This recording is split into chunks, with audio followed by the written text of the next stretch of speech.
Rob Wheely, and I'm the CEO of Alloy Wheel Repair Specialists. We're the world's largest provider of wheel refinishing, remanufacturing, and wheel replacement. My dad was a car enthusiast, always working on cars of his own and new projects. That passed down to me, and it still grows with me today. Wheels have become the jewelry of the car. People want their wheels to look nice. We provide basic refinishing of wheels. We have remanufacturing facilities that provide extensive repair. We also have put all of our processes through an independent facility that's accredited. You can find those certifications on our website. We do it all. You bring your wheel to us and we'll figure it out. We strive for not just customer service experience, but customer excellence. We want to wow them so they come back each and every time. All of our technicians are trained and certified. We even have a master training course. It's important to love what you do. It's important to make employees feel a part of the team, and they're seeing the same rewards as you do. That's what helps us accomplish our goal. Everybody's our customer. The retail public, dealerships, body shops, insurance companies, warranty companies. We have a claims department. We're the ones that they call to come in and repair it. So if you find yourself in need of wheel refinishing, wheel repair, wheel replacement, or if you just want to custom color your wheels, give us a call. We'll help you find the right location, or you can go to our website. There's a locator on there to find the location closest to you.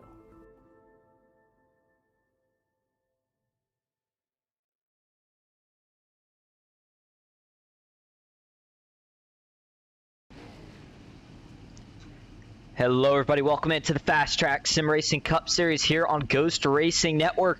We are at the Last Great Coliseum, Bristol Motor Speedway for some high bank short track action tonight. The field is getting ready to roll off pit road and we are getting ready to get the green flag.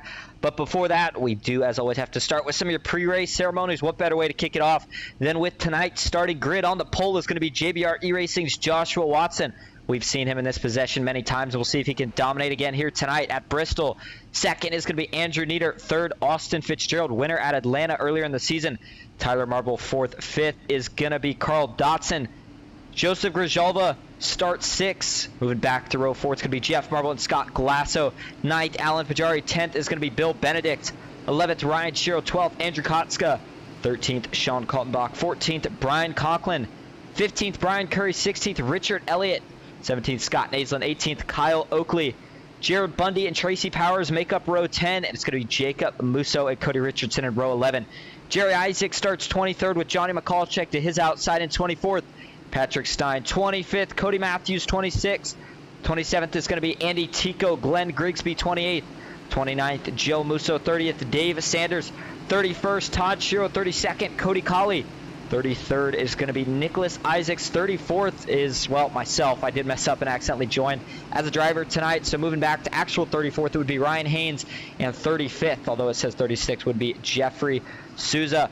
We are getting ready to take the green, so we're going to save, or spare you rather, the race info for after we get into this thing a little bit. But what you need to know is that there are going to be a lot of short tempers here tonight at Bristol. A lot of guys looking to take advantage, and it's going to be a grueling one. I mean, just looking at the lap count for now, 250 laps around this place. It's a lot. It's going to take a toll on these drivers, especially if we get to a point where it's looking like we're going to go green the whole way. However, I don't think that's going to be the case tonight. Here we go. Green flag is out at Bristol. Joshua Watson gets a pretty good jump down into turn one. We'll see how long the 36 can make it work on the outside. And with as much action as there is here, we're going to have to try to do a wider angle camera most of the night. But up front, the battle still remains side by side. It looks like everybody's starting to get organized further back. And I mean, with the size of this field, they pretty much take up half the track already. So it's not going to take long before these leaders are going to run into lap traffic. But right now, we don't really have a set leader just yet. Joshua Watson did lead the first one, but he is continuing to fight off Andrew Nieder, who's trying to work the outside. And I'm a little interested that he's working the outside as well as he is right now. You got to wonder just how long that's going to work. Seems like new tires, maybe there's something there, but each lap, these tires get a little bit older, and you see it starts to fade, and sure enough, he is finally going to have to give that position up to Joshua Watson, who is going to make it work on the inside. Now the 36 tucks back in line. That sorts out the business up front. We can go back a little bit further here. But we do see a couple battles still going on. It looks like Sean Kaltenbach's trying to work his way around the outside of Bill Benedict. Looking a little bit further back, you see Richard Elliott and Ryan Shiro. That is one of the JBR E-Racing drivers, and Richard Elliott's looking for a real breakout race here tonight. We'll see if he can maybe get it done. We did go to Richmond last week. Don't forget, Cody Richardson was your winner. He currently runs 18th. But this is going to be one of those tracks where we're going to see some guys either really figure it out or they are just going to continue to struggle. But Bristol's one of those tracks, we call it a rhythm track. If you can get in that rhythm early, you're going to be fast all night. However, if you are struggling to find that rhythm early, boy, it's going to be a struggle all night. But right now, it looks like, oh, Brian Curry is falling back here. Oh, there we go. We got trouble on the front or back stretch, excuse me. That is Brian Curry. That's why he was falling so far back. They're still trying to gather it up. So it looks like Nicholas Isaac sneaks by Brian Curry. I saw him make some contact. I think he's okay. No major damage.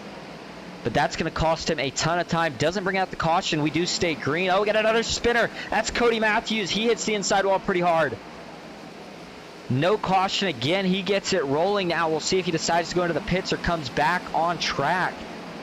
And it looks like he's going to try to stay out. But, man, that's pretty significant damage to the left side of that Bookies machine. Driver out of Greenbrier, Tennessee. Not a good start to his hometown race here in Bristol, Tennessee. And let's go back up front. Hopefully everybody can calm down for just a second so we can give some credit to this man right here, Joshua Watson. He's led them all so far here tonight, although we are already 11 of the 250 into this thing. But Andrew Needhart showing a lot of speed here early. He has not fallen or starting to fade at all just yet. And one of the Team Watson Racing drivers showing that they brought a good setup here. Austin Fitzgerald and Carl Dodson going at it. And you see here, we got two guys starting to get closer and closer to the bumpers of each other. And what I like here is that I see Carl Dodson go high. We know that the classic short track meta is the bump and run. And I mean, hey, I'm not saying we're not going to see it, but what we are seeing right now is drivers such as Carl Dodson utilizing that top line and really making it work. And it's always something we like to see. Another driver I want to give a big shout out to who's still running inside the top 10 is this guy right here. That's Joseph Grzyalva. I mean, he came out last week. We found out in the chat afterwards that he was actually running on a fixed setup, I believe. And so the fact that he showed some speed for as long as he did was already impressive enough. And I believe this week he is out. He's got himself an open setup. And the driver out of El Paso is really looking to have a strong run in only his second race tonight. So we'll see what the 99 can deliver. He is down 2 spots from where he started. And that is going in the opposite direction of one of the drivers such as Sean Kaltenbach. Another one of the Team Watson Racing drivers. He is up 6 spots from where he started right now. A couple weeks ago, we saw him try some strategy. He tried to stay out as long as he could have at Texas. It almost worked out. Not quite what he wanted, but really close. We'll see if he tries a similar strategy here tonight. Kyle Oakley currently sitting in 20th, down 2 spots where he started, and you got to go even farther back to find one of the independent drivers, Glenn Grigsby, followed by Cody Colley, who is actually on pit road right now. He may have had an issue. Cody Matthews is also on pit road. We know he had an issue. And looking at Jeffrey Souza, looks like he is also currently not out on track. You're going to go back up front here. These two have not really put away from each other, but I'll tell you who's really closing the gap on these guys, and that's Carl Dodson. He is almost there now. He kept closing, and he's looking to be on the back bumper of the 36 car here in just about a lap or two. And when he gets there, it'll be interesting to see. You see the 36 running a little bit of a higher line, the 01 running the low line.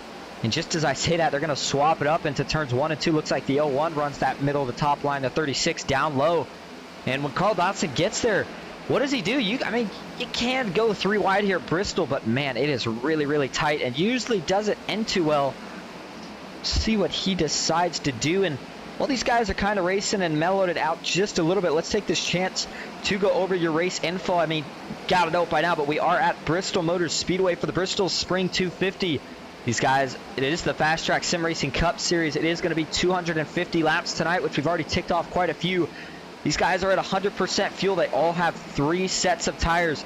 No fast repairs. This is an open setup league, and 3 green-white checkers, which might come into play tonight. Getting more into track info, we are at Bristol Motor Speedway. They call it the world's fastest half mile and the Last Great Coliseum. And you see why. Track length 0.52 miles.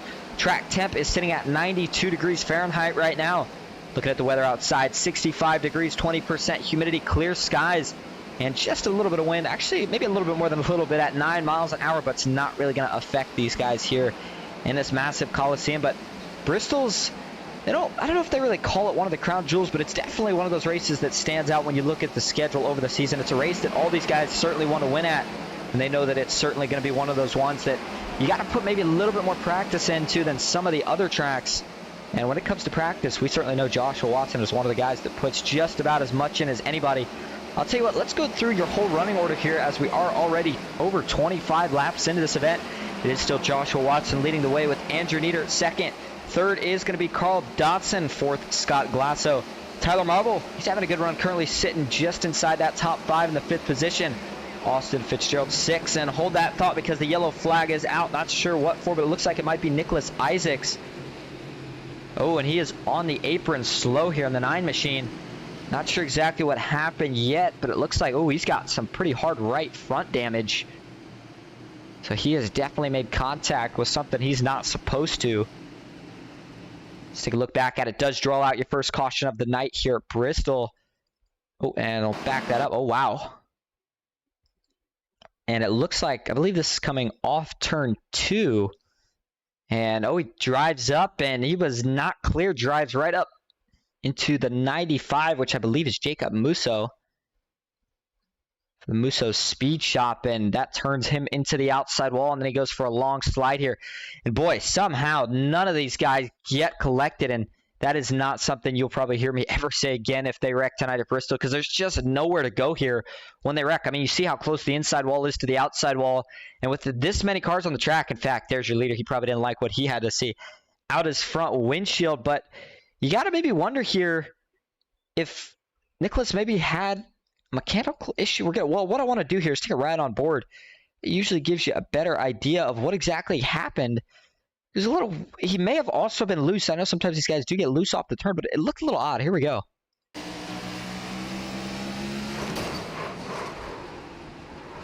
Definitely didn't look mechanical. Not sure if maybe he just thought he was clear, or maybe didn't realize that the 95 was really up there. But there you go. There's the contact. That's a hard slap into the outside wall with the right front. That very well might break the toe link in that thing. And I was sure enough Jacob Musso that he made contact with. Take a couple more angles of it here real quick.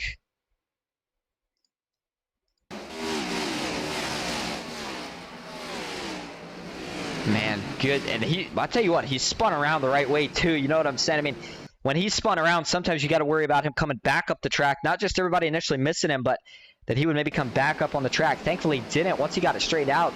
I mean, look at this. A full 360 right here. Just loops back around, and he gets that thing rolling. The unfortunate news is with no fast repairs, that damage might be terminal enough to ruin his night. We'll have to see, but let's go back live up front because there's not a lot of time to go over things with as short as this track is. We're not going to run that many caution laps around it either, but your current leader is Joshua Watson. Andrew Nieder at second, Carl Dodson third, Scott Glasso fourth, Tyler Marble fifth, Austin Fitzgerald sixth, seventh is going to be Sean Kaltenbach, eighth, Joseph Grijalva, ninth, Jeff Marble, and rounding out the top 10 is going to be Tracy Powers. And for anybody that's just tuning in, you are watching the Bristol Spring 250 here for the FastTrack Sim Racing Cup Series on Ghost Racing Network. We thank you for tuning in. A couple quick reminders for everybody out there watching. Let me know how the mic audio sounds, how the video looks. We always certainly appreciate it. And another thing, if you're one of the drivers or something, you haven't checked it out, Ghost Racing Network, I did make a Discord for Ghost. Go check it out. You'll get your daily, well, I guess you want to call it daily reminders or whatever, but it'll tell you whenever we're going live for a broadcast, such as tonight. I'll tell you what, we are getting ready to go back live here at Bristol Motor Speedway, and by live, I mean back to Green Flag Racing. We haven't really, we were just about to start getting into lap traffic. That's why you saw Joshua Watson come up on the back, but we didn't quite make it there. So we may have a couple of laps down, but not nearly as many as we're probably going to see by the end of this thing. In fact, it looks like 31st on back at least is a lap down. Not sure about the rest, but all right, here we go. Pace car pulls off. Joshua Watson, Andrew Nieder for the second time. Green flag is back out at Bristol. Pretty good start. We saw the 36 able to make the outside work a little bit the last time. We'll see if he can make it work again here. The 01 Joshua Watson fighting hard on the bottom, and I think as the night goes on, the 36, this is his chance, but this is interesting. I figured with them already having that first run, those tires, once they were out, the outside would not work, but it looks like it's working better this time, and Andrew Nieder is looking to get clear here off of turn 4. And sure enough, he does get clear as they cross the line, a complete lap 35, but not clear enough to take it just yet. Joshua Watson continues to try to hang in. I'll tell you what, maybe that 36 should have jumped to the bottom because now Watson is starting to fight back. And if these two keep going at it, you're going to see Carl Dodson and Scott Glasso get into the mix. Now he does get clear, and he is going to take that line away. Joshua Watson moves up to the top. Carl Dodson says, thank you very much. I'll move right to the bottom. Looks like one of the Musso Speed Shop drivers is currently sitting in the pits. And one of the interesting things about Bristol here is you kind of see it from this view here as the field works their way down the front stretch. See all those pit boxes? Well, look back here. You'll see a bunch more, and that's because Bristol has two pit roads. Pit road on the front and back, and let me tell you, as much as you may not think it, it can get very confusing at times, and you certainly don't want to make a mistake and go on the wrong pit road. And also, with that dual pit road, it makes it a lot longer of a pit road, so you got to make sure you don't speed. Oh, we got another caution on the track. Patrick Stein is in this one. Oh, and the 89 machine got into the outside wall. Looks like the 72, that's Johnny McCulcheck. He may have also been involved here, as Andrew Nieder, Joshua Watson are working their way around too. Those guys got to get up to speed, make sure they don't lose a lap. Looks like they're going to be just fine. And we'll see if this was a couple innocent spins or maybe a little bit more than that. And it looks like, oh, this was this happened early off of turn 4. This almost looked like two guys starting to get together. And once they got together, they just couldn't really get off of each other. See, the 72 is coming up a little bit. The 89's maybe coming down. The point is, once they get together, they're both going to kind of just get stuck together. The 72 and the 89 both going to that outside wall. This is on the front stretch, and then he kind of gets him into a T-bone formation, and they're going to go for that long slide. Oh, the 3, I didn't see that. That's Todd Shiro. That might be a little bit more damage than he wants on the right front of that car. We'll take a look at Todd here in just a second, but that looks to be about it for those two. Johnny McCulcheck finally comes to a rolling stop. Might have some damage in the back as well. But I think the guy, believe it or not, that I'm most concerned out of all that was Todd Shiro. Let's go take a look here from on board with Todd and see just how bad it looks. Oh, man, and you see he was trying so hard to avoid it, but he really couldn't go low. He couldn't go high, so he just tried to slow down. He was hoping maybe they'd sweep out of the way, if you will, before, but they just didn't quite do it.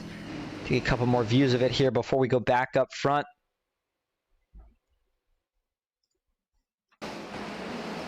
And there it is. Another wreck, though, where as much as I'm surprised to say it, I'm glad to say it nonetheless, but that shows you the talent level of all these guys. I'm telling you, I've done a couple league races at Bristol. When you see it wreck, whether it starts with one car, you just don't see the guys do the job that these guys are doing of avoiding it. And we hope it continues that way tonight because it's keeping a lot of cars in this race, keeping it exciting.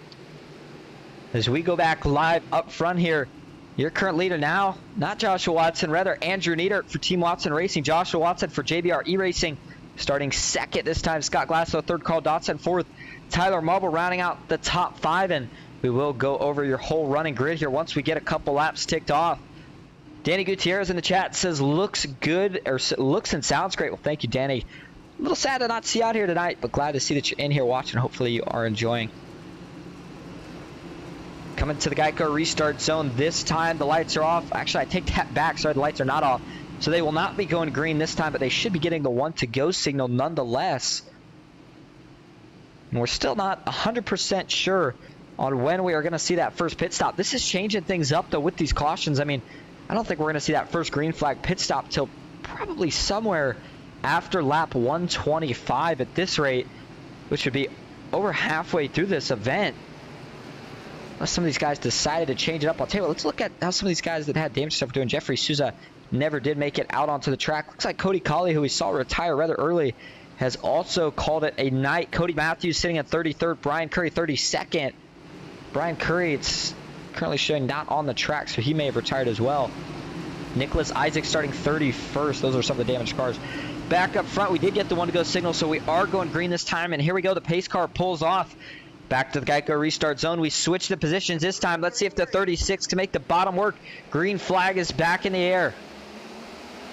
Andrew Nieder gets a good jump, and he is going to get clear. Now we'll see what Joshua Watson can do. And that 01 has not been as good as the 36 on the top so far. But again, some of these guys may have gotten setups for long runs. That's Probably the biggest thing you expect to see when we go to tracks such as Bristol are long runs. We haven't seen any just yet. These have been 2 pretty short runs, but if we get to that point, it'll be interesting to see if maybe the 01 or the 29 all of a sudden find a little bit more speed than that 36, who has absolutely been flying. Contact. Scott Glasso's in the wall. This one's going to get a couple more involved. Oh, the 47 piles in, and they are still wrecking. Looks like the 20, Ryan Shiro, the 37, Brian Conklin. Richard Elliott, the 3, is going to come to a stop. And it looks a little bit more like a parking lot this time, up in turns 1 and 2. And that one we kind of saw happen live. I saw the contact, but I didn't exactly see how that contact started. Boy, Scott Glasso, big damage on just about all corners of that machine. And that could be a night ender for the 4. And he was having such a good run early. That's not what we want to see. But let's see how this is going to start. Take a look from TV2 here. Ooh, looks like... Did they try to go? No, they didn't try to go 3 wide. That's the 99, Joseph Grzalva.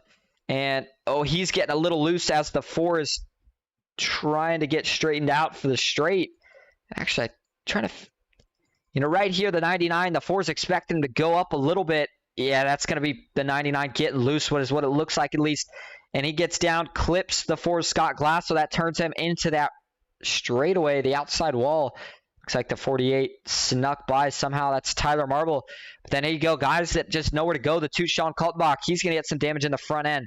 And then they're just going to pile it in from here. That looks like the 47, Andrew Kotska. There's the 02 of Richard Elliott. This thing's not done just yet. More guys that just aren't really able to stop right here are going to come piling in just a second. There you go. Brian Conklin is being pushed into the wreck by Ryan Shiro, who just couldn't get slowed down in time. Take a look at this from Scott Glass's point of view. Oh, sorry, I meant to keep it on cockpit here. We'll take one more view of this. And you'll see him get turned here. And you can't react. And at this point, there's nothing he can do. He's just locked the brakes, hoping that he doesn't get hit. But that's a pretty scary view there. He just sees guys that just keep piling in. They're all locking the brakes, but unfortunately, they just can't really miss it. You see Ryan Haynes sneaking by right there. Oh, man. Scott Glasso, Cody Matthews almost make some more significant contact. Take a couple more looks at it here real quick.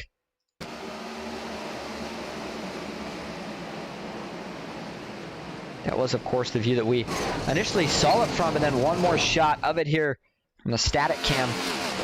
Coming right at you across the start-finish line and then into turn 1. And if they were going to pick a place to wreck, they picked a pretty good spot in terms of camera. Let's go back live, though, up front.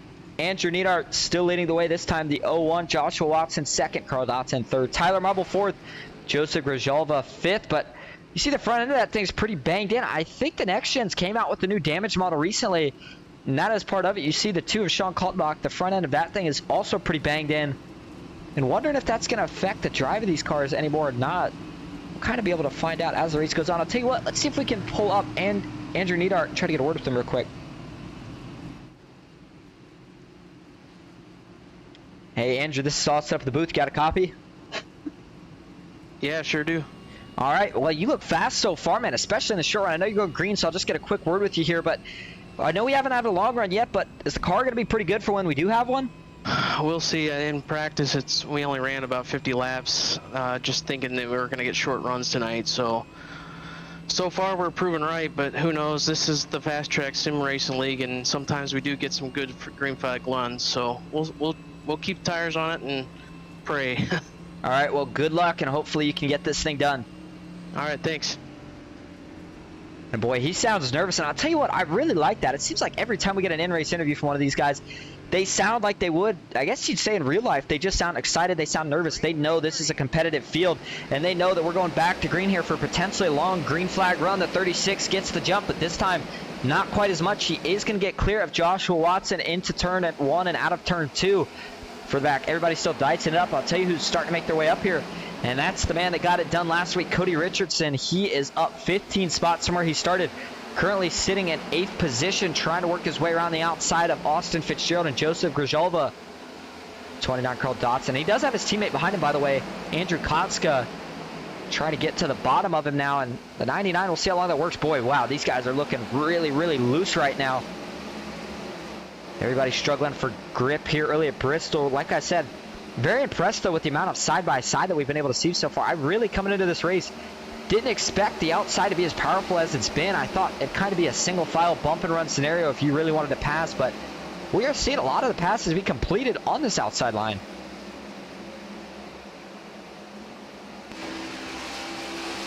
Looking out the back here of Tracy Powers, who is in 10th, up 10 spots from where he started. He takes a look at Jeff Marble, a name that we haven't mentioned yet tonight, as he does now take that 10th spot from Tracy away.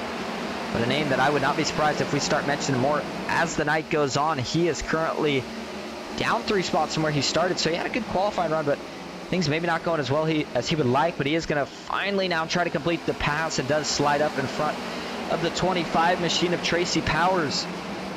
Another thing that we will see here at Bristol, I'm sure at some point, we kind of seen it with Andrew Neidhart on these restarts, is the slide job.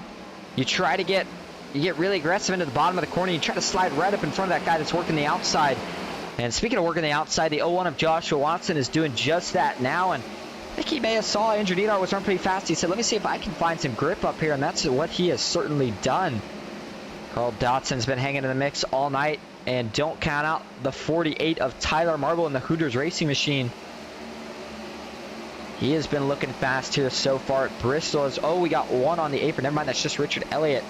Looks like he is just coming off of pit road. He's getting up to speed, getting ready to merge with the field. Tyler Marble, we saw him strong earlier in the season. And boy, he had a rough go at it last week. See if he can recover this week here and what he can maybe do here at Bristol. And right now, this is closing up to maybe be a 4-car battle for the lead. You see Joshua Watson has gotten to the door of Andrew Neidhart, but now he has figured that he's going to have to try to work his way around the bottom. Can't get the top working, and that's what he's trying here. But as he does that, this opens the door for Carl Dotson. Right now, he's sticking behind the 36 of Andrew Neidhart. But does he think about taking these boys 3 wide? They all have really fast cars. I think maybe you think twice about it right now. Keep it conservative, keep it smart, give yourself a chance at the end. But, oh man, he got into the 36 of Andrew Neidhart right there. You see he is a lot faster on corner entry, able to use a lot more braking, but he's got to be careful. If he gets in the back of the 36 too hard, it might send him around. Joshua Watson has taken the lead here at Bristol. Andrew Neidhart second. Boy, Carl Dotson running way up top. You cannot go much higher than he is going right now. And he is gonna, man, it looked like maybe he actually tapped the wall right there. He might have got a little too high. And he's gonna have to regroup, try to back himself a little bit off the wall. I know you can get a little more grip running that high, but look at the 99, Joseph Grijalva. That damage must not be affecting him too bad because he is back up here trying to get in the mix. Let's take a ride on board here. Carl Dotson as he is trying to work his way desperately around this 36.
And somebody did let us know no audio. Thank you for telling us that. Man, I hope that was not for too long. Boy, that's embarrassing.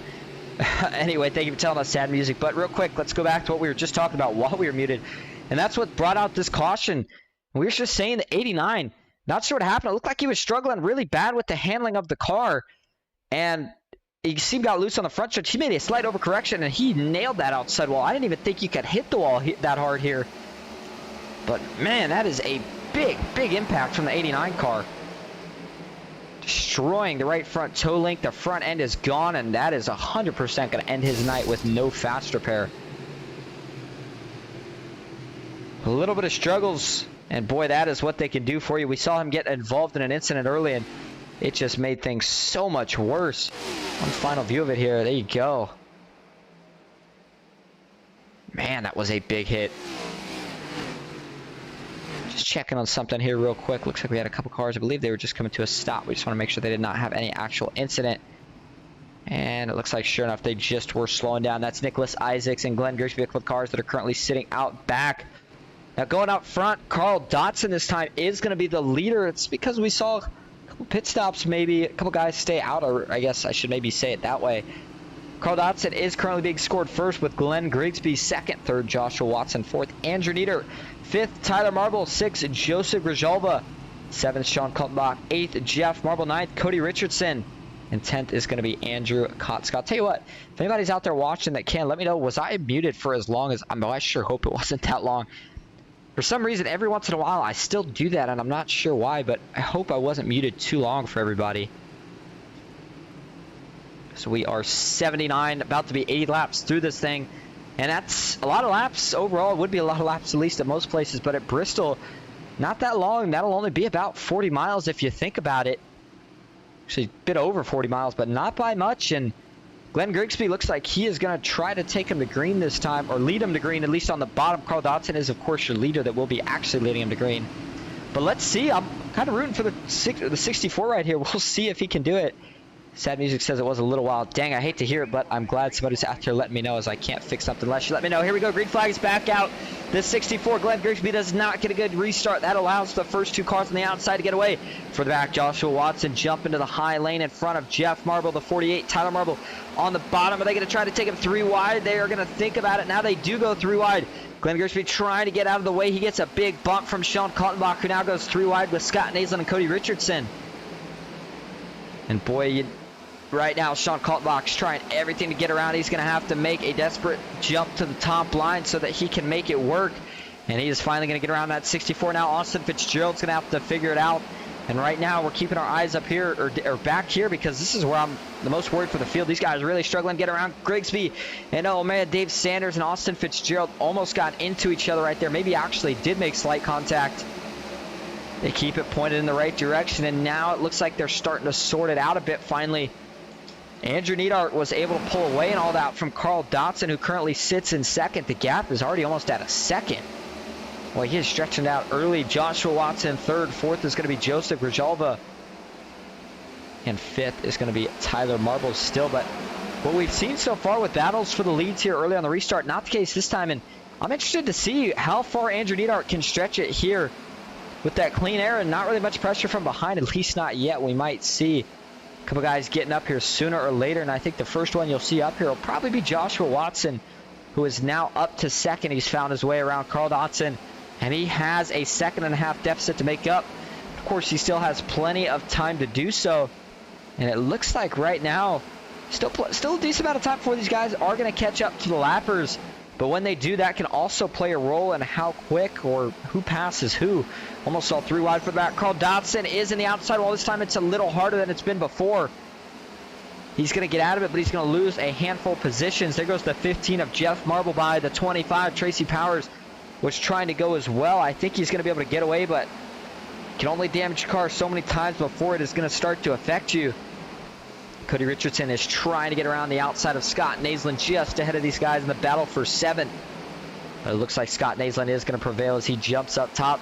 We did see Scott almost beat Cody last week. He tried a different strategy, took tires, and boy, he was ripping off some crazy fast lap times. Unfortunately, though, he just ran out of time. He couldn't quite make it all up when he needed to at the end, but boy, a couple more laps, and Cody Richardson may not have been your winner last week.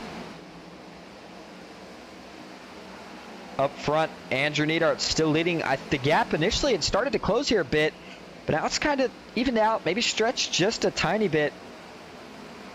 But green flag pit stops are, you know, I don't think there's something I would think about just yet. I think at this point I'm still going because we've just had so many cautions so far here tonight, which sometimes, you know, you see at Bristol, especially when you get one, we see cautions, breed cautions at short tracks like this, but he seems to maybe be settling in here, starting to settle down. Let's give a shout out to the 6 here of Jared Bundy. I haven't said anything about Jared tonight. Having a good run here in 17th, up 2 spots from where he started in the John Deere 6 Chevy Camaro.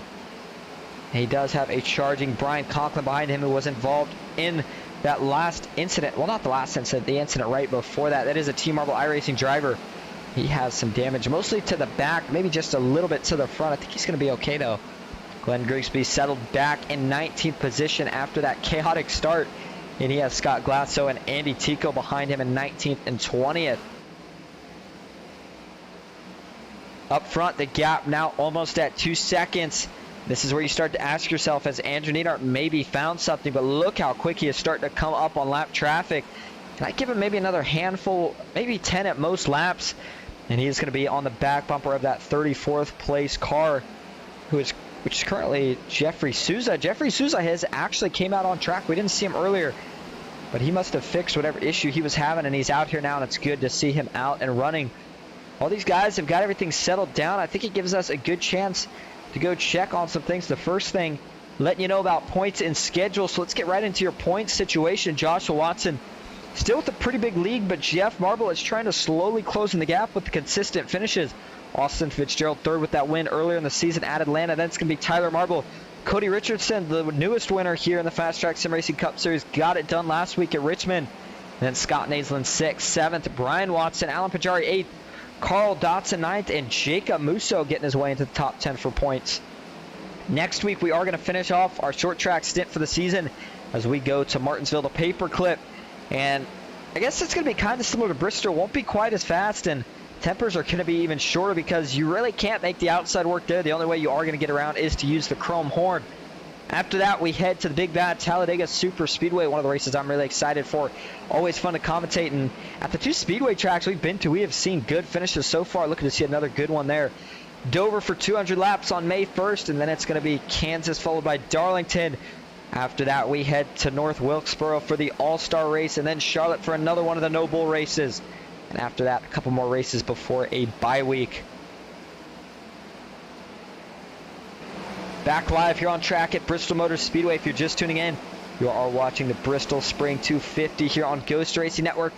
The FastTrack Sim Racing Cup Series has provided a lot of good racing so far this season. And don't forget, if you want to get yourself involved, check out the description. We do have the Discord link in there, as well as the Ghost Racing Network Discord link. But we're starting to slowly creep up on the halfway mark for this race. You see we are over 100 laps into this thing. And if you just look at it, you say 250 laps, that's a long way to go. But here at Bristol, they're ticking off laps really quick. And in fact, let's compare some of the lap times that they are ticking off. Looking at your current leader, Andrew Neidhart, let's compare those laps to Joshua Watson. And it looks like the last handful of laps here, Neidhart has actually been a bit slower.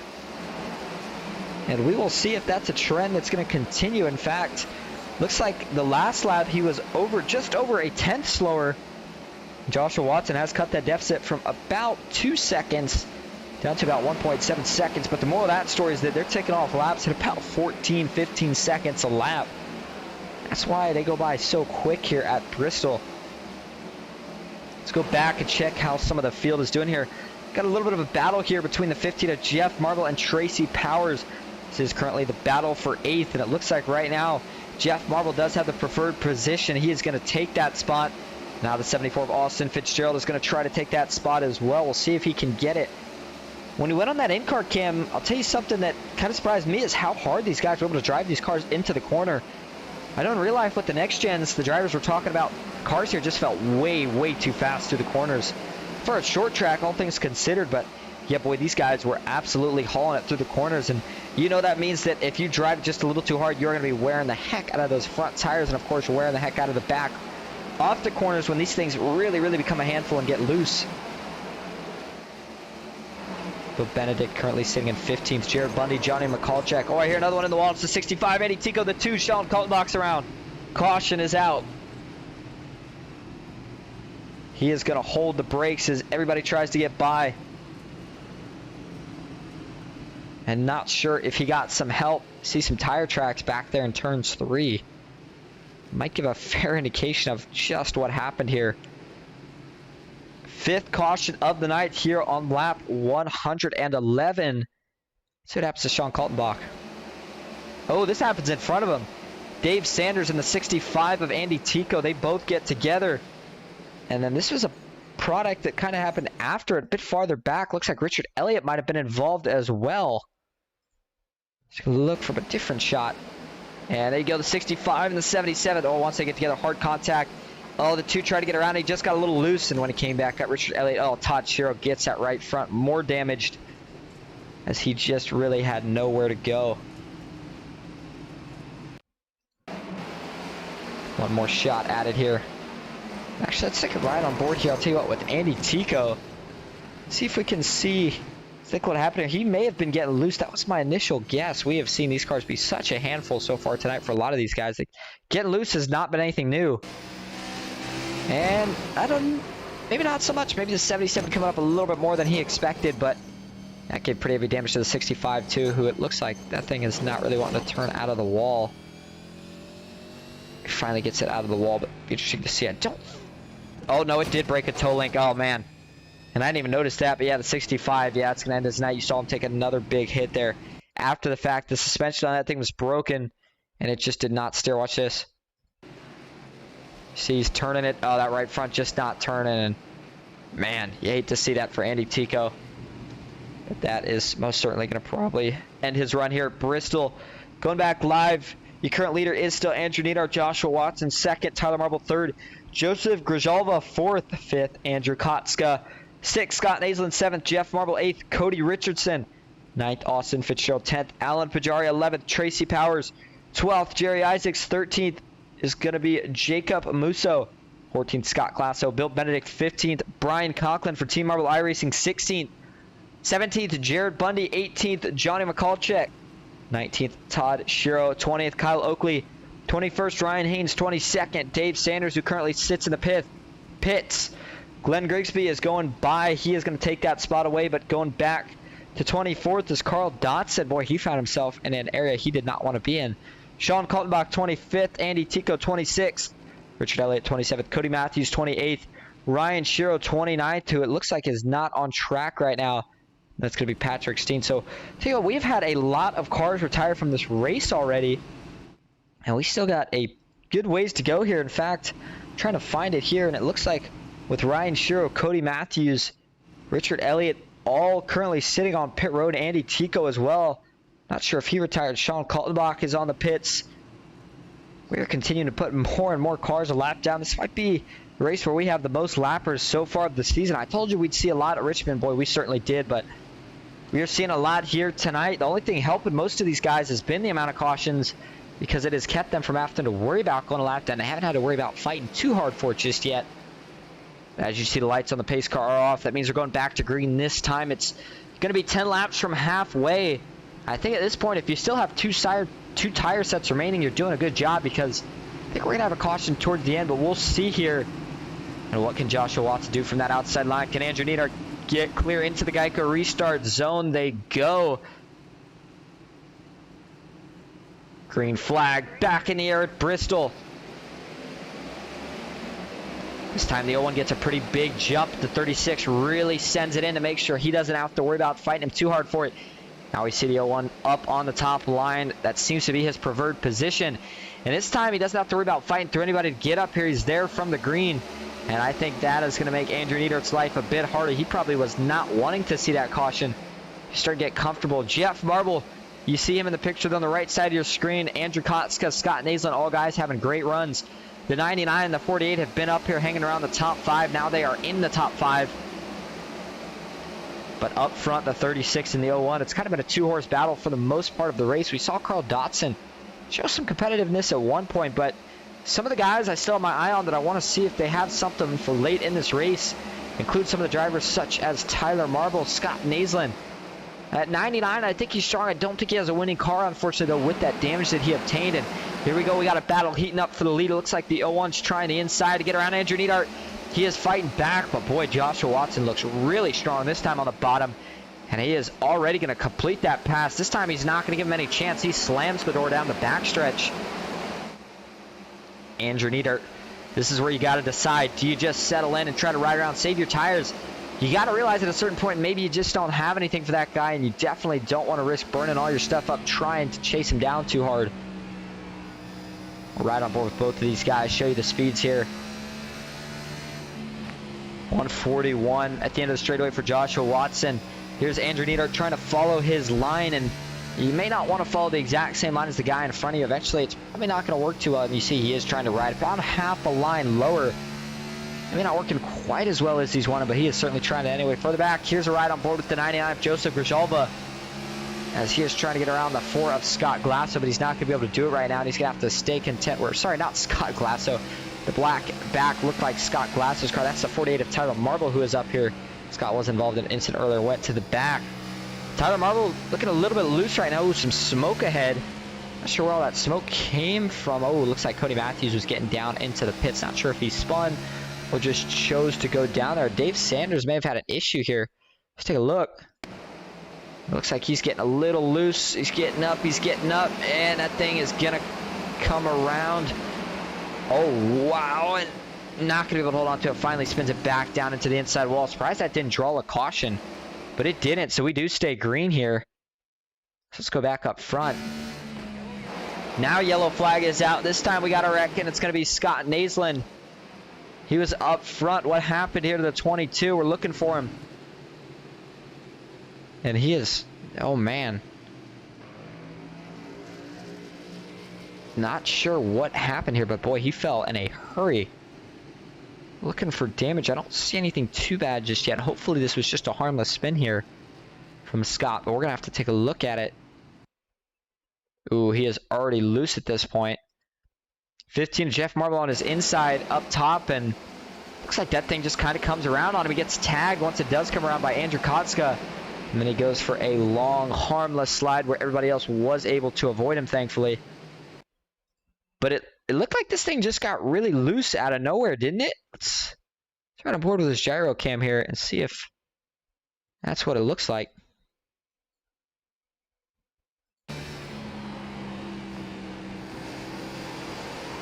Yeah, that's what it sounds like too. You hear those back tires just kind of spinning. Actually come out, and then Andrew Kotska just had absolutely nowhere to go. Nothing he can do. He was trying to avoid it, unfortunately, as we talked about earlier. It's just so hard to avoid a wreck here at Bristol most of the time. Here you go from Andrew Kotska's point of view. Man, it's a pretty significant hit in the front end of that 47 car to see just how bad it affects him. And you see Scott Naslin there. Like I said, I think Scott got away without any damage. The downside for him is that he lost a lot of track position that he's going to have to work really hard to make up. And we're over halfway now, so at this point, with as many cautions as there's been so far tonight, I think you got to change your strategy to having the best track position you can have at any time. And that means maybe if you're on older tires, so be it, because those guys are going to have a heck of a time trying to work through the field. Joshua Watson, the guy you're taking a look at right now, currently still leading the way here. And I don't think he's led the most laps, but boy, it has been a duel between him and Andrew Neidhart. And I don't know if I could pick a winner just yet. I felt like earlier the 36 had the best short run speed of any car. Joshua Watson was struggling, but he has found some short run speed, and we saw it in that last green flag go where he got by Andrew Neidhart pretty quick. We'll see if maybe the 36 can make any adjustments and find a way to get back by. Tyler Marble third. Fourth, still Joseph Grijalva hanging around with all that damage. Very, very impressive run from him. Can't really state that enough tonight.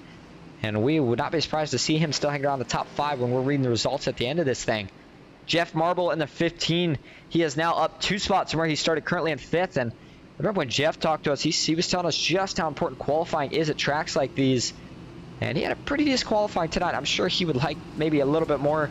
I'm sure he'd always like to be on the pole if he can, but I think it was a really good run tonight for Jeff, and we'll see if we get the 1 to go signal this time. If we don't, we'll take a quick commercial break. However, if we do, we will keep it here for now, as it looks like we are indeed going to get the 1 to go. Joshua Watson, what lane will he pick? Looks like he's scrubbing the tires a little bit. A little interesting there. Looks like he is going to indeed stay on the bottom, and he's going to try that same maneuver that the 36 tried on him. He'll send it as far as he can down into turn 1, just simply trying to get clear of the front nose of that 36 car. If you don't have to fight with that guy, then you certainly don't want to. It's going to be about 119 laps to go here when we drop the green this time, so we're slowly starting to get down. Like I said, we're on the second half of this thing, and you can kind of feel us starting to head downhill now. Guys maybe starting to get tested a little bit more mentally at this point, and they're really going to have to try to stay focused. Here we go. Green flag is back in the air. Looks like the 01 got a jump, but the 36 just continues to work that outside on these restarts so well. And can he get clear? Again, he does. Andrew Dienart to the lead here at Bristol. Joshua Watson's trying to fight back, but now he's going to be maybe under fire from the 99. No, he tucks in line second. And now he's going to have to get back to work on the car that he was probably hoping he could hold off right there. Further back, Cody Richardson gets by his teammate Andrew Kopska. Now he's going to try to get around Jeff Marble. That is going to be for 6th position. Cody Richardson up 16 spots from where he started. Oh, Alan Pajari on the apron. Not sure if he just got wicked loose or what, but it looks like he holds on to that 34 car. And I'll tell you what, we have not said anything about Alan Pajari tonight. He was having a decent run. Won the race, a thriller at Auto Club earlier in the season, but now he is going to fall all the way back to 24th position. And you see on your scoring tower there just how many cars are out of this thing, and you're about to see just how many are a lap down. In fact, I think we are now under 30 cars on the lead lap, and sure enough, there you go. 24 cars, Alan Pajari being the last of them, are on the lead lap right now. And we don't really have many that are just simply a lap down. It's guys that are multiple laps down. And when you're more than a lap down here at Bristol, it's just going to be too hard to get them all back. Up front, we still see a battle for the lead. We see a couple battles here. You see Cody Richardson, Austin Fitzgerald.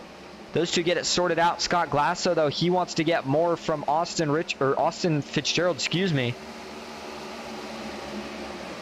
But the 36, he got away initially, but here we go. Joshua Watson maybe takes a couple laps to get some life into that car. But now that he's got it, he's starting to make a run, and now he's to the inside of the 36. Can he get clear off of turn 4? Not quite, but this time he is going to. He's going to slide right up in front and say thank you very much. The 99 still hanging around the 3rd position. Cody Richardson, boy, he is on a run right now. I'm not sure if he's on newer tires than these guys or what, or if he has just got that much more speed in that car, but he is now up to 4th, up 18 spots from where he started, and up multiple positions in just a few laps since that last restart. Scott Glasso, looks like he has fallen a position. Carl Dotson as well, another driver making up a ton of positions right now, ripping the top here. And we'll see if he can keep going, and he looks like he is ready to go right around Cody Richardson. I feel like Carl Dotson has been the driver that we have seen running the highest so far tonight. He's really flirting with the top lane. Speaking of flirting with the top lane, the 99 just got into the wall a little bit. That's Joseph Grijalva, and he is going to be fine, but either way, you got to try to keep that thing clean. But I don't know, maybe the damage is working out for the 99, because I thought he would certainly fall after that incident he got into. Not been the case. He is continuing to hang with the best of the best with the 36. Maybe got a little loose. Carl Dotson goes right by, and he is on a mission right now. Up a handful plus spots from the last restart, similar to Cody Richardson, but he went by Cody Richardson, and I think in a couple laps here, he might be contending for the lead. And again, I do think this is part of a strategy play. And if we go green for the rest of the way, maybe the strategy works out well for Carl Dotson.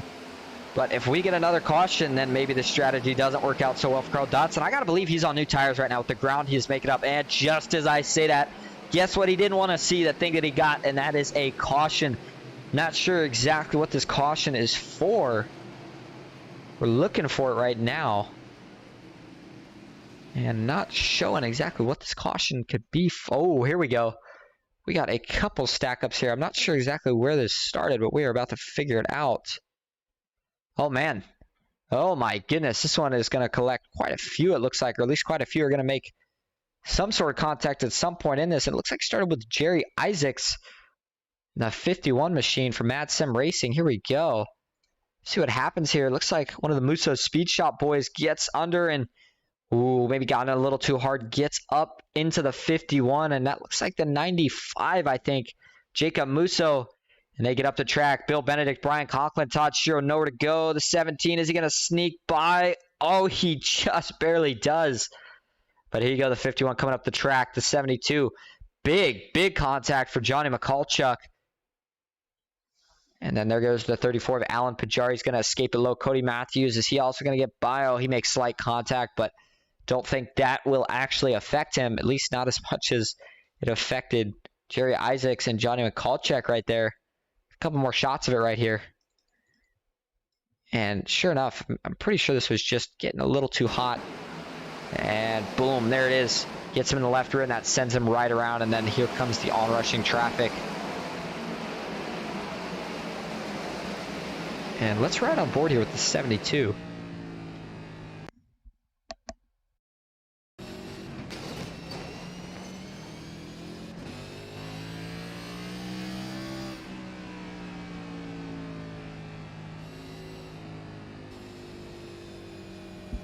And you saw there pretty substantial damage to the front end of the 72. I want to check one more thing from this.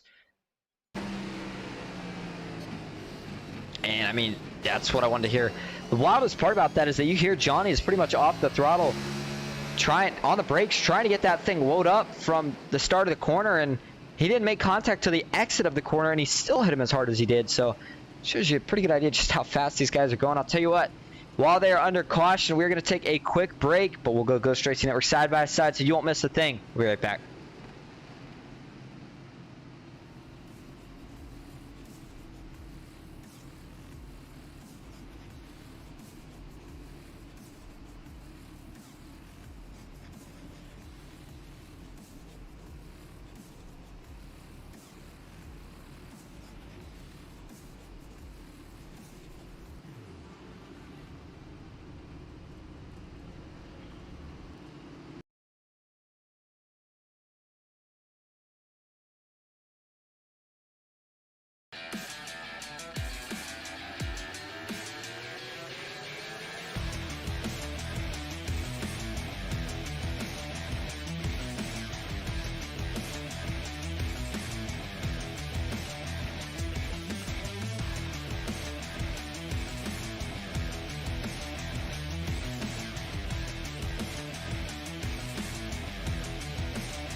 Welcome back to the Last Great Coliseum, Bristol Motor Speedway for the FastTrack Sim Racing Cup Series Bristol Spring 200 here on Ghost Racing Network. As we were side by side, you didn't really miss much, but we did miss a little bit of strategy play that had to be played here by a couple of these guys. Carl Dotson, of course, was your leader on that green flag stop.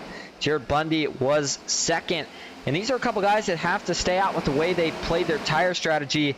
And as many positions as they made up, and as it's working out now, they are going to be in big trouble here shortly because some of the drivers that are already fast and are now on new tires, such as Joshua Watson, they are on their way to the front and they are up, or they're trying to make their way up here in a hurry. In fact, there is Joshua Watson currently sitting in third position as he works his way around. The two next up is the 6 of Jared Bundy, and then he sets his sights on the 29 of Carl Dotson. And again, right here, I'm not sure. I gotta believe that all these guys do have at least one more tire set. Oh, the 6. Jared Bundy almost got into Joshua Watson. Boy, that probably scared the 01. He knows he's got a fast machine tonight, and that is not what he wanted to see. Now at this point, he is saying, get me clear already so that I don't have to worry about any potential contact. You saw the 6 just get a little loose. He was trying to get everything he could. And now the 01 gets clear. He's got about a second deficit to make up.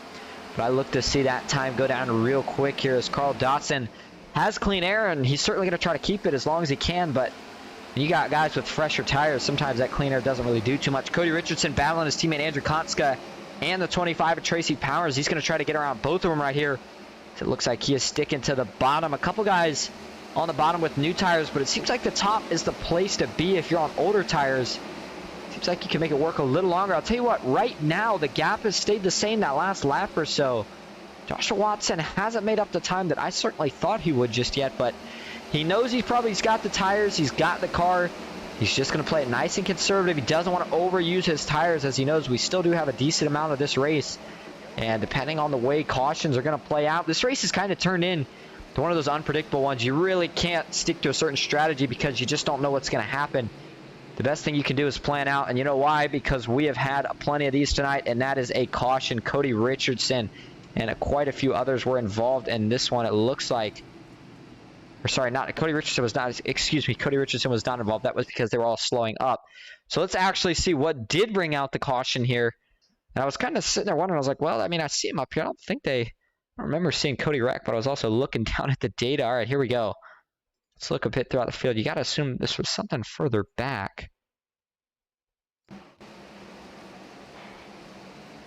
And we are looking for it right here. And I am not seeing anything just yet. Back this up and try a couple more times. This was the last yellow flag, so don't look at this. This is the current yellow flag. Let's go. See if we can see anything from here. Oh, there you go. Boy, Scott Naslin.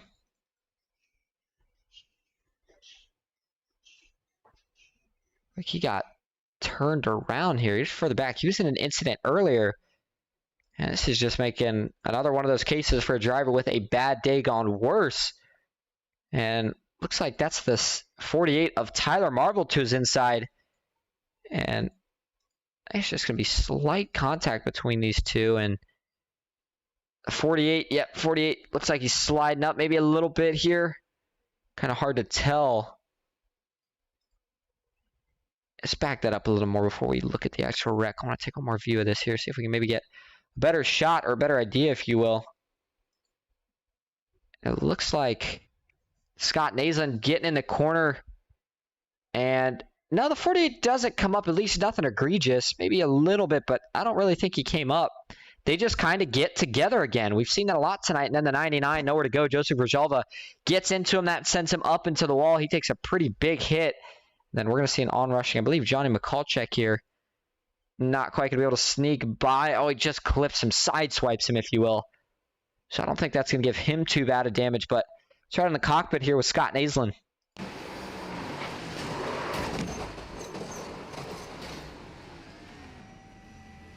Pretty significant hit. That might end his night as well.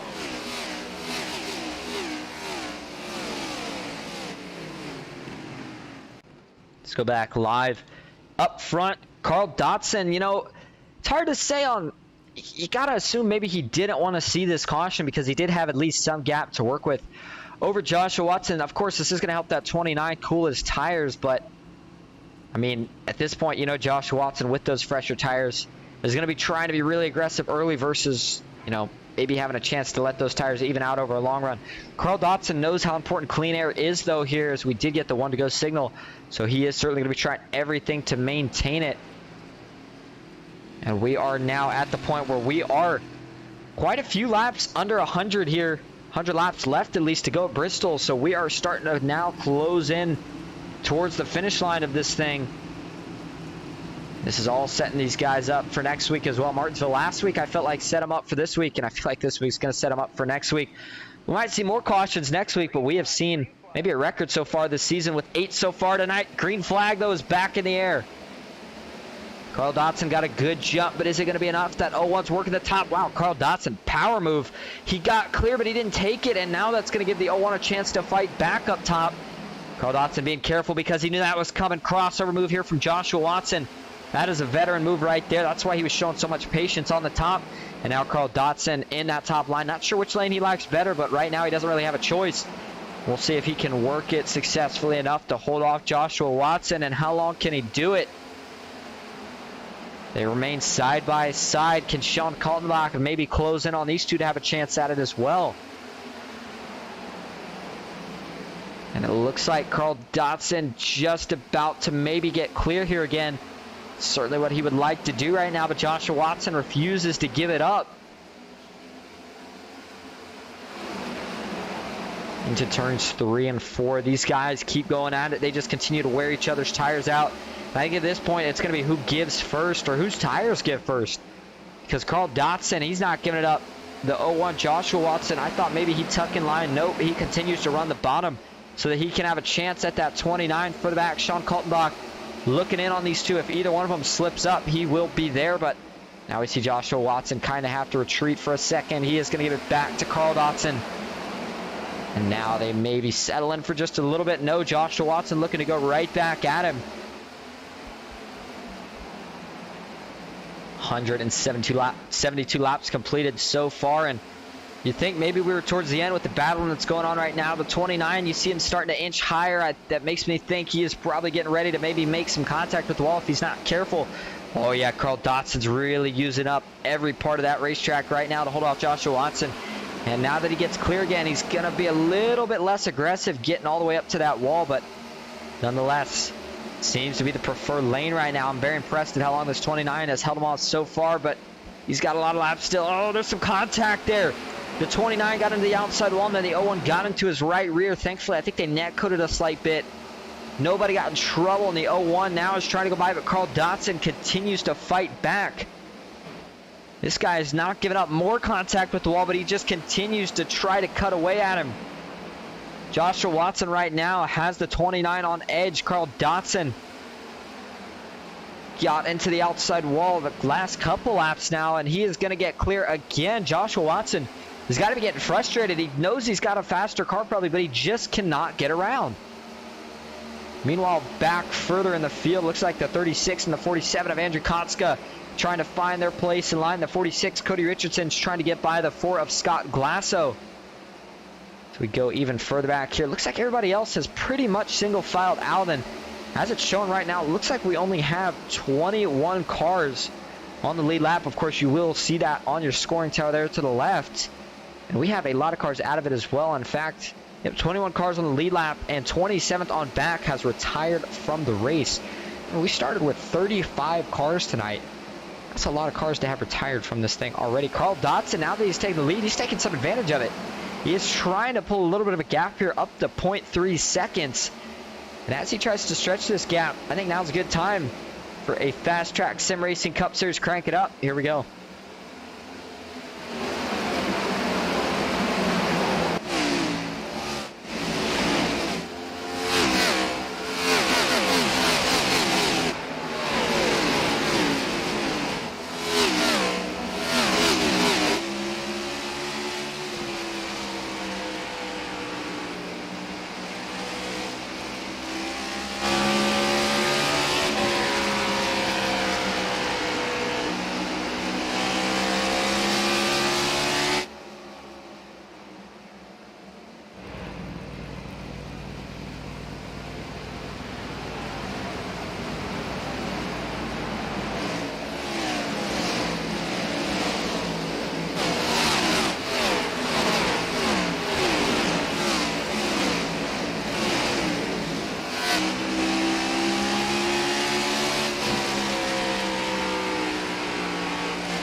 And we're going to go ahead and end tonight's Crank It Up segment there because we got a battle for the lead. Boy, these two cannot get away from each other.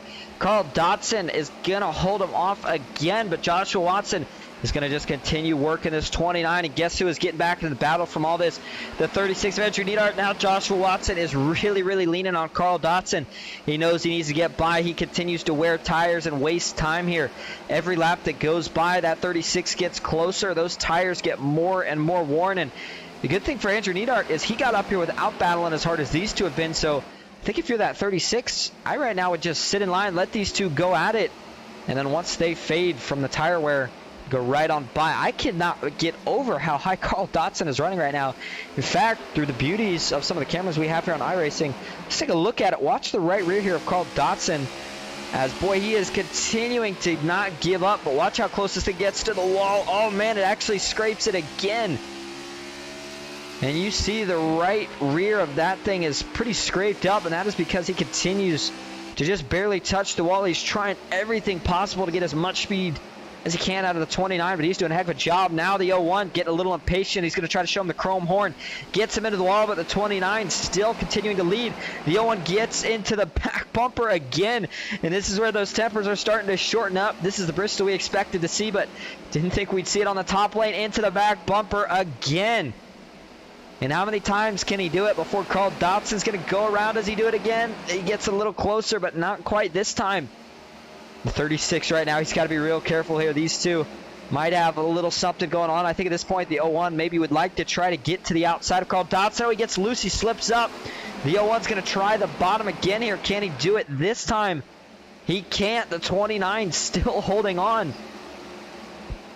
We are approaching 50 laps to go here within the next 4 laps. And look at the field all closing up on this lead from these two's battle. Carl Dotson right now has my vote for the driver of the night in terms of how he's been able to hold these guys off at this point. And the 36 is looking to pounce. He's going to try to take advantage of the 01 when he falls back. And now can Andrew Neidhart maybe get around the 01? That's what Carl Dotson wants to see. The more those guys race, the better chance he has of pulling away. Now the 36 jumps back in line in front of his Team Watson Racing teammate Sean Kaltenbach. The 01 back to the 29. Normally we'd be looking throughout the rest of the field, but we can't right now because these guys have the best action on the track. He gets into his back bumper again. And the 01, what can he find here, man? He's going to get into him again. Into the wall goes Carl Dotson. The 01 checks up again. The whole field stacking up behind. Let's ride on board here. Actually out the rear view, if you will, from Carl Dotson. Watch the closing distance that Joshua Watson makes up here in the turn. He's really trying to arc and get a better exit. He just can't do it right now, it seems like. And caution is out for Cody Matthews. Oh, and did he just get into Carl Dotson right there? Oh, hold on just a second. Back that up a little bit. And Joshua Watson's going to... Oh, man. Alrighty then. Say it with your chest, big fella. Carl Dotson... Not up and into. I'm thinking that was an accident, but who knows? I'll tell you what, I got to pull one of these guys in here in just a second. But first, let's take a look at the yellow flag. Boy, these guys are going crazy right now. Cody Matthews was racing alongside Tracy Powers here. And I'm assuming he's going to get loose here. And nope, looks like he's going to try to clear himself. Wasn't quite clear. And looks like a wreck that we saw from earlier. Only going to be those two cars. Cody Matthews looking like he got the worst of it. BB, good to see you in here. Brian says, good evening, everyone. Hello, Austin. How's it going? Hope you're doing good. And we are going to go try to find one of those two, Carl Dotson or Joshua Watson. Maybe both, so we'll be right back.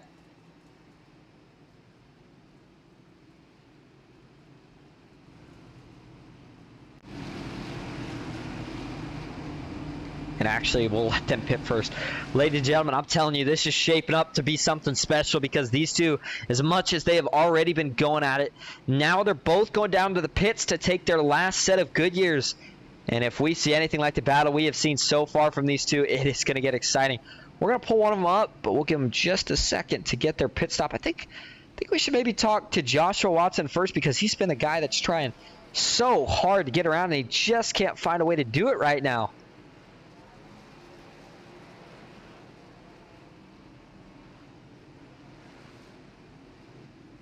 It looks like Joshua Watson's going to win that battle off of pit road. That could be huge as well.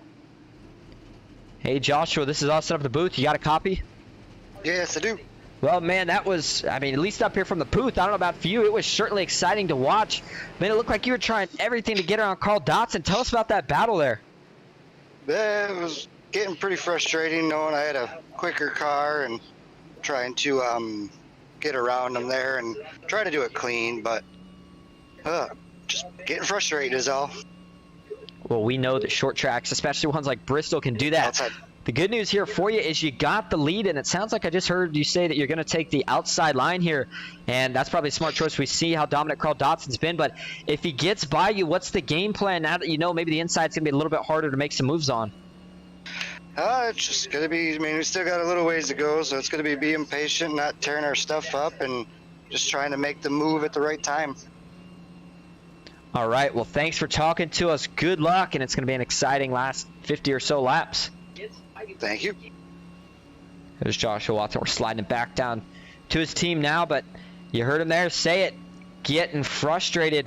And that's, you know, that's just part of it here. I mean, we know guys get frustrated. It's nothing that Carl Dotson was necessarily doing wrong, and you can kind of tell by Joshua's voice, he knew that, but he knows that he's got a fast car, and he knew he needed to get around before any of those other guys had a chance to do so. But he's not going to have to worry about it because he got a good break with the caution, but don't count Carl Dotson out just yet. If he somehow gets clear, we have seen him maybe run that top line better than anyone, as he is not scared to throw that right rear up into the safer barrier if that's what it takes. But here we go. This could be the final restart. 45 laps to go at Bristol. Pace car pulls off. Green flag is back in the air, and Carl Dotson not going to hang with him. Joshua Watson gets clear. Will he try to take the low lane? No. Carl Dotson hangs down, but he's going to do the middle so that he can't do anything. Oh, we got Reckon out back. Reckon out back. This is going to bring the caution back out as it already is.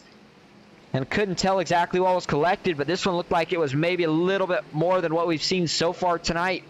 The 95, Jacob Musso, and the 74, Austin Fitzgerald, are stopped on the entrance to turn 3. 207 of 250 completed. And let's see what happens here. This one may have collected quite a few more. Ooh. It's the 99, Joseph Grijalva, and the 47, Andrew Kotskar. Are they going to try 3 wide here? No, it looks like the 47 just gets into his left rear, and that's going to spin the 99 out up the track. That's pretty hard contact on both of the right side, or on the right side on both ends for the 99. He gets into Austin Fitzgerald, who had nowhere to go. The 95 gets into the 90. Everyone else, I think, is going to sneak by. It looks like the 99 makes some more contact with the wall there. So I think the 99 got the worst out of this. Austin Fitzgerald with some damage to the front end. Hoping it's not too bad, though. I don't believe he got it too bad, but here's a couple more shots of it here. Let's go to Joseph Grijalva here. Yeah, nothing, pretty cut and dry what happened there. Nothing intentional, obviously, but just maybe misjudgment, not sure. But either way, once Andrew Kotz got into him, that pretty much did it. Taking a final shot here from the static cam. Coming right at you here. Oh, it's Austin Fitzgerald and the 95 of Jacob Musso. Both go for a long, harmless slide, at least for the most part. Let's go back live here where, as I'm showing right now, and it's going to be wrong here. Let's take a look at it before we confirm, because at this point, you got to keep things a little more exciting. Look who it's showing in the lead. That's Carl Dotson. I thought Joshua Watson had it, but he may not have. And if Carl Dotson is the leader here, well, that's going to make things even more interesting. These two just keep switching positions. Matt D in the chat says, let's go Fitz. And right as he said it, well, I guess he must have saw what just happened. He says, I should not have said anything. Adrian Watts says, let's go JBR. Well, JBR E-Racing's own Joshua Watson kind of trying to carry the team right here for this race. Not in general, I just mean right now, because he is running the highest out of all of them. But let's go back and actually let's start from the front to the back and talk about your running order here as it goes with 40 laps to go here at Bristol. Carl Dotson leads Joshua Watson, who is second. Third, Sean Kaltenbach. Fourth is going to be Andrew Neidart. Moving back to the final top 5 spot, Scott Glasso 6. Tyler Marble. Cody Richardson up 15 spots, still in 7th. He's got his Mad Sim Racing teammate Andrew Kotska behind him in 8th. Jeff Marble 9th. Brian Coughlin 10th. It's a good run for Brian so far tonight as well. Forget to note that. Currently running inside the top 10. He's got a couple of his Team Marble iRacing teammates in front of him. And he would like to round this thing out in that position, especially after being in an incident earlier. It's a good recovery. The 34, Alan Pajari, he was in an incident earlier. Didn't bring out the caution, but he has worked his way back up. Johnny McCulchuk, 12th. 13th is going to be Kyle Oakley. 14th, Ryan Haynes. 15th, Tracy Powers. And going to be 16th, Jacob Musso, 17th. Austin Fitzgerald, 18th. Bill Benedict, 19th. 20th, Joseph Grijalva. 21st, Todd Shiro. 22nd, Jared Bundy. 23rd, Jerry Isaacs. 24th is Richard Elliott. 25th, Cody Matthews. It looks like 25th on back has just retired from the race at this point. As we go back to Carl Dotson here up front, we do have the lights on the pace car off, so here we go.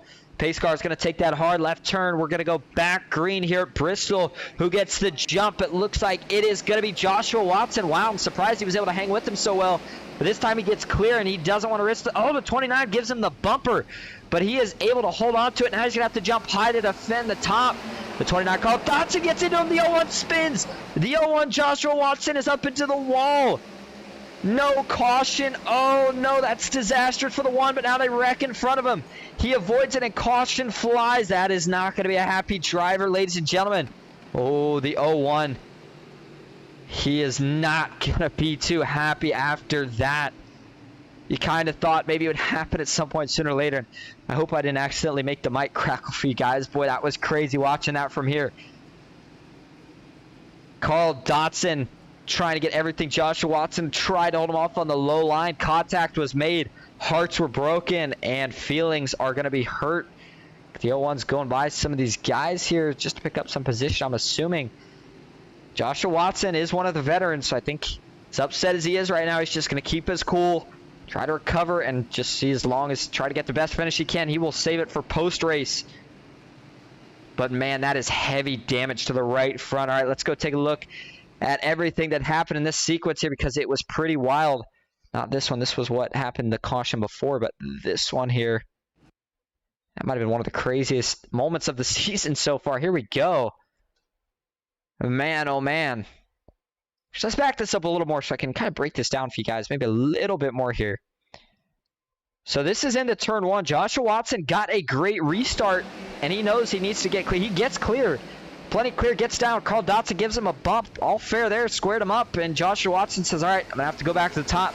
Here's where things get a little dicey. Carl Dotson gets down to the bottom, and Joshua Watson trying to protect. Not sure exactly, I'm not sure the exact throttle input for each guy, who was going for what, but Joshua Watson was trying to protect it, couldn't get down in time. Carl Dotson was trying to dive it in there, and once he got into the left rear, that sent the 01 up into the outside wall. Like I said, pretty hard, too. Then we're going to have some more guys wrecking up here on the front. Oh, and that looks like it's going to be the 39. I believe that's Ryan Haynes making contact, it looks like, with Tracy Powers. I'm trying to double check on that. And, yep, that is going to be Ryan Haynes. Watch this in slow. Him and the 25 get together. This is everybody trying to figure out what just happened. 25 takes a pretty big shot. He already had damage. And then everyone else trying to sneak by at this point. Looks like the 01 does get through. Wow, Glenn Grigsby, he does a heck of a job there as well. And stick right on board with each of these drivers so you can view it for yourselves if you're watching. Let's back this up to where this starts. In turn 3, this is from Joshua Watson's onboard. Or sorry, I meant to back that up. I did not mean to skip that earlier. All right, let me redo this then. I apologize. Let's start with Carl Dotson's onboard. And then we will do Joshua Watson's onboard.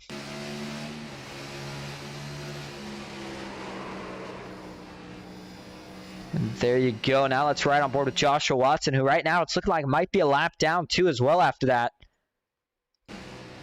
And this is where he got to the bottom. And then he gets back up top. He knows he has to protect. Shifts to 5th. And around he goes. That may have broken something in the suspension of that car. Let's go back live up front where this is going to give a lot of guys an opportunity as well. As you see the 01 slow on the front stretch apron. Carl Dotson is going to be scored as your current leader. 2nd, Sean Kaltenbach. 3rd is going to be Tyler Marble. 4th, Scott Glasso. And 5th is going to be Andrew Neidhart. Danny G says, I don't care much for the way he was running, Carl. I don't care much for the way he was running, Carl. So I'm assuming, Danny, correct me if I'm wrong, but I'm assuming that are you saying you didn't like the way Josh was running Carl? Well, either way, it happened now. We'll talk about it after the race, but here we go. Green flag is back in the air. And 219 laps completed, so we are approaching 30. Go, we got a spinner again in the back. Scott Glasso, can he hold on? Saw some contact. Oh, we got a couple more wrecking. Austin Fitzgerald, oh, big hit. Caution's going to come back out. Sure enough, it does. Man, and this one, I think, is probably going to end Austin Fitzgerald's night. Things are getting messy here late in the running. 12th caution of the night. You heard that right. We are in double digits. As Danny G had saw that coming in reference to the accident regarding Joshua Watson and Carl Dotson. Let's take a look at this one here.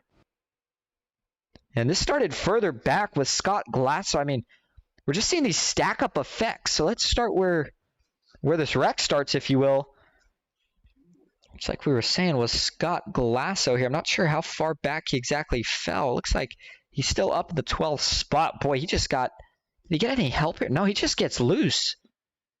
Yeah, sure enough, he's just going to get loose right here. All by himself. And I think he saves this somehow. He might slide up into the wall. Look at that. He's going to lock the brakes. Oh my gosh, he saves it.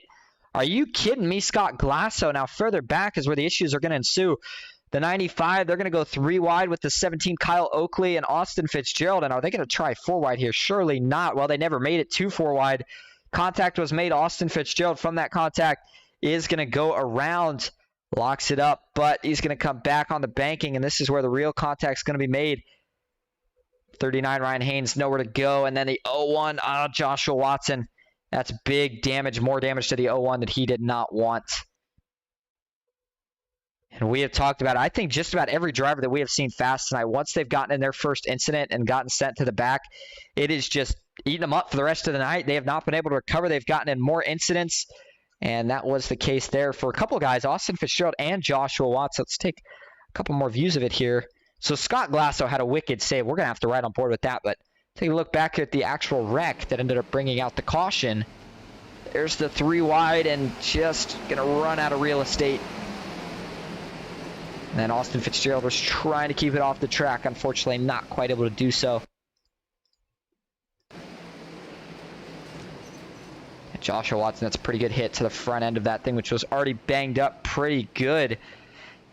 And that is how that is going to go. Let's take a ride on board, though, like we were just talking about with Scott Glasso through this.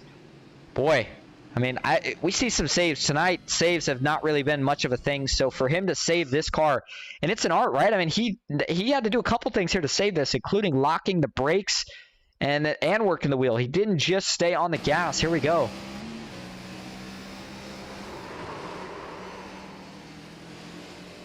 Wow, some fast work in the hands. Heck of a save there to keep himself in chance for a top 10 finish potentially tonight, especially with the way things have gone. And speaking of the way things have gone, this is setting us up for maybe a new winner tonight at this point. I'll tell you who's leading right now. That's Team Watson Racing's Sean Kaltenbach. Second is Carl Dotson. Third, Tyler Marble. Fourth is going to be Andrew Nieder. Fifth, Andrew Kotska. Sixth, Cody Richardson. Seventh, Jeff Marble. Eighth, Alan Pajari. Ninth, Brian Coughlin. Rounding out the top 10 is going to be Johnny McCallcheck, up 14 spots from where he started. Let's give a shout out to Kyle Oakley. He is having a good run tonight, currently sitting in 11th. 12th, Scott Glasso. 13th, Glenn Grigsby, or Austin Fitzgerald, excuse me.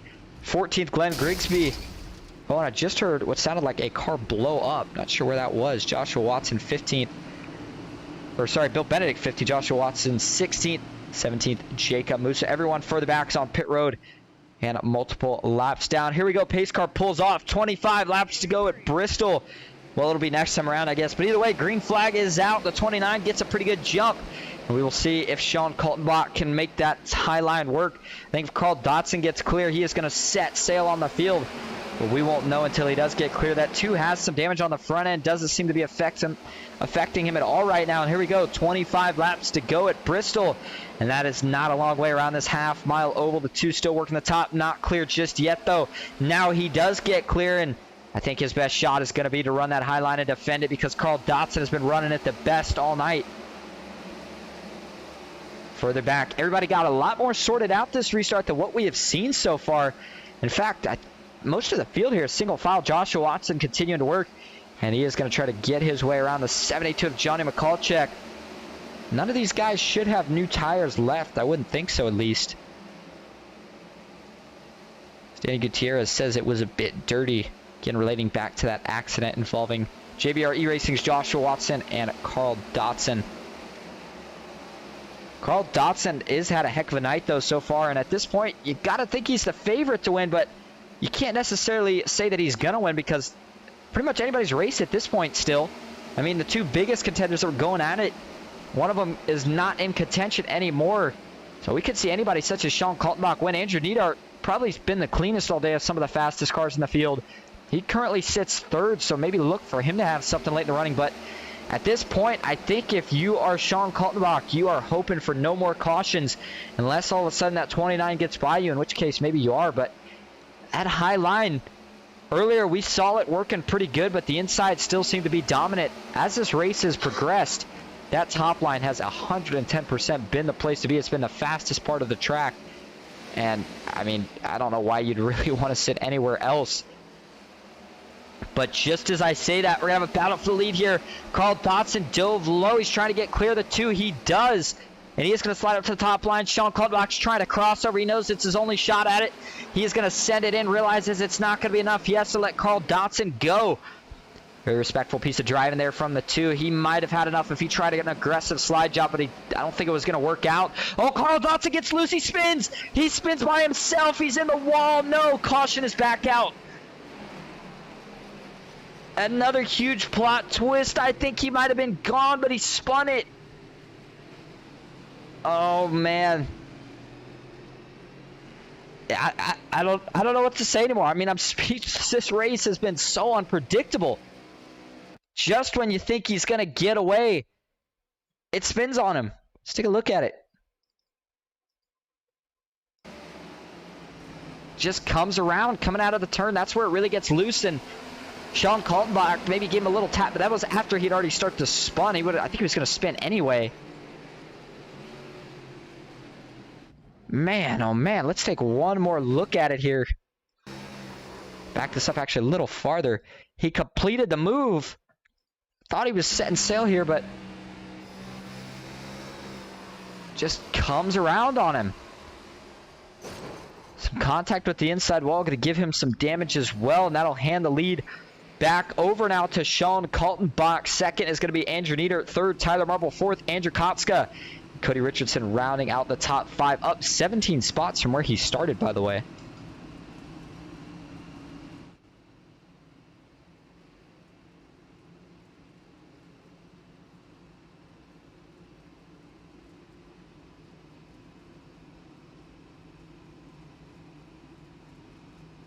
Hey, Sean, this is Austin up in the booth. You got a copy? Yeah. Well, I mean, dude, this has been an absolutely crazy race. At this point, I can't even predict what's going to happen next. Just as we see Carl Dotson get by you, I thought maybe he was looking to set sail. He spins, and you're back in the lead here. Do you think you have enough to hold everybody off for these next 13 laps? I'm sorry, Austin, but I got black flagged for that because it said I registered contact with Carl there. So I'm going to have to serve my black flag. Oh, no, that is not what we wanted to hear. Oh, man, well, I'll let you go real quick, but we'll take a look back at things. All right, well, thanks for talking to us, Sean. Hate to hear that. And throwing another twist. He said he got black flagged from that. I'm not sure exactly what happened here. We're trying to put him back down to his Team Watson team. Man, what? I didn't see anything here as we pause this. Here we go, play it back for you here. Oh, no, I'll tell you what. These guys, I'm not sure. They might have an incident count limit. And, man, that is so brutal if that's what he got it for. Watch this, ladies and gentlemen. I mean, you hate to see this. Just nothing he can do. Slight contact. He's trying to miss a spinning 29. Watch how slight this contact is, too. Just barely skims across the back bumper, and man, you hate that for Sean. He was up here. He's got a shot to win it. He was doing everything right. Something out of his control.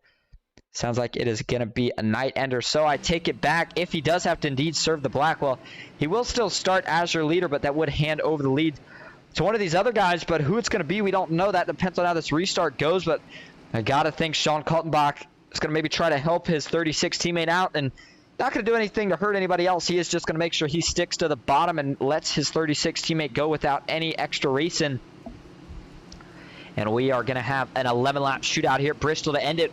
Can we keep it clean? Who's going to win it? I don't know anymore. We'll find out. Here we go. Pace car pulls off. Andrew Neidhart looking for a good jump. Green flag back in the air. Sean Kaltenbach gets away, but remember, he's got to serve a black, and we're very respectfully just going to pull right down to the apron immediately. Doesn't want to mess any of these guys up. That hands the lead over to Andrew Neidhart. Second is going to be Tyler Marble, Cody Richardson, and Andrew Kotska, both trying to sneak into the mix here, but it looks like the 48 Tyler Marbles continue to work the bottom. And all these guys don't really have any tires left, so what is on these cars is what's going to have to last these next 10. They've had chances to cool down, though, so at this point, if you're Andrew Neidhart, think you just put it on cruise control, no mental mistakes. 9 laps is not a long time around this place, and I don't know if Andrew Kotska or Tyler Marble has anything for him. Cody Richardson going to get that position from Alan Pajari. That's for 5th, but now Alan Pajari fighting back on the inside. Looking further back, Jeff Marble has secured, looks to be 7th, but it looks like he might have some competition from his teammate Brian Conklin here in a couple laps. They continue to race for 2nd, and that is good news for your leader, Andrew Neidhart, who is continuing to pull away. Team Watson Racing has had some fast moments this season, but they have not gotten a win yet. Could tonight be the night? Well, if we can go green for 6 more laps at the line, then it just might be. Don't forget, when we take that white flag, then this thing will end under green, so that's the flag that 36 car is looking for right now. Everybody is single file, and we have eliminated most of the cars from this race at this point.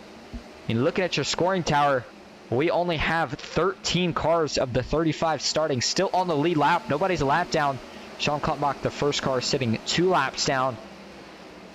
The race right now continues to be for 2nd. Andrew Kotska and the 48 of Tyler Marble still going at it. Scott Glasser's trying to get himself back up in the mix as the 36 comes to 4 laps to go here at Bristol.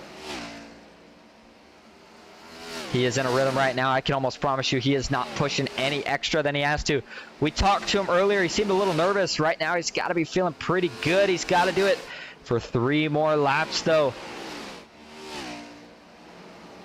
Works his way down the backstretch into turns 3 and 4. That gap continuing to stretch a little bit each lap. 2 laps to go now at Bristol. And he is just waiting to see that white flag at this point. It's been a crazy night so far. He's just got to make 2 more sets of corner, half a straightaway, and it will be cruising home to the victory from there. Here we go. The white flag is in the air, and he's taking it. Through turns 3 and 4, Andrew Kotska maybe starting to close just a little bit. It's not going to be anywhere near enough. It was a crazy night. He was fast early, throwing a bunch of chaos in between. He was fast late, and out of all of it, he's going to get the win at Bristol. Andrew Neidhart.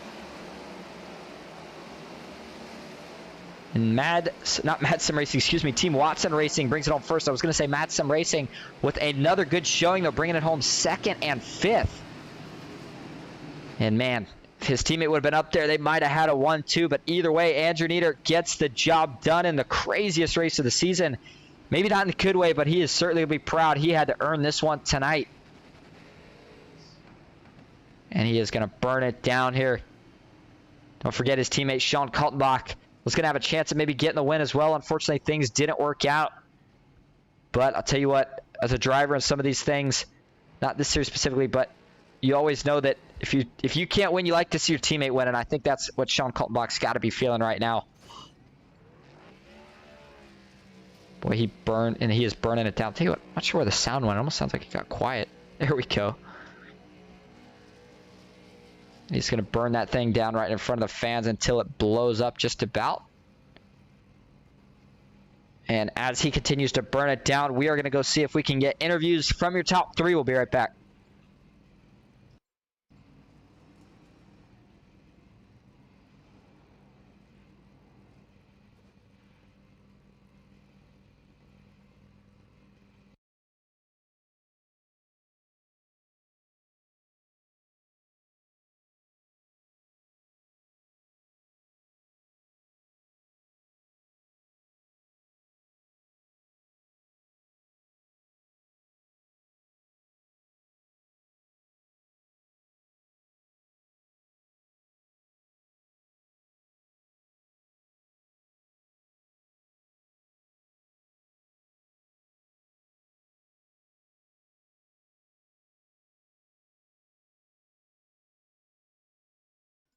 All right, and we are going to start with your third place finisher, Tyler Marble. Tyler, you got a copy?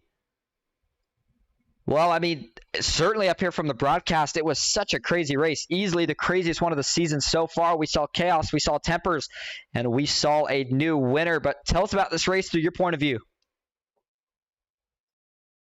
Two different point of views. As a driver, I'm happy with the P3 rebounding from my unfortunalities last week. That sucked, but we gained in the points, which is good. As a league admin, I'm pretty disappointed. Ladies and gentlemen that are watching, this is not us. This is definitely not us. We pride ourselves on clean racing.